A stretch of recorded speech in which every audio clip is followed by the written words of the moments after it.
Mahigit 13 kilo ng marijuana na nakalagay sa mga sako ang nadiskubre ng mga otoridad sa baybayin ng Balayan, Batangas.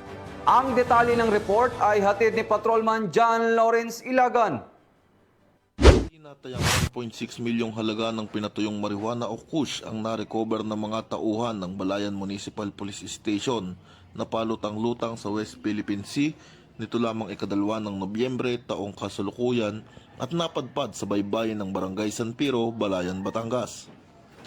Ayon sa ulat, 6 na sako na naglalamang 27 pakete ng pinatuyong marijuana na may kabuoang timbang na 13.5 kilo ang natuklasan matapos itong iulat ng barangay chairperson sa ating mga kapulisan.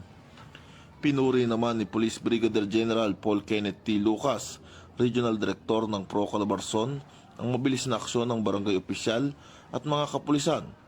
Aniya, patuloy na paigtingin ng pulisya ang mga operasyon sa karagatan upang mapigilan ang pagpasok ng ilegal na droga sa nasabing rehiyon. Ang mga nakumpiskang droga ay dinala sa Batangas Provincial Unit para sa pagsusuri at tamang disposisyon. Mula dito sa Calabarzon, ako inyong PNN Correspondent, Patrolman John Lawrence B. Ilagan, alagad ng batas, tagataguyod ng Balitang Pulis.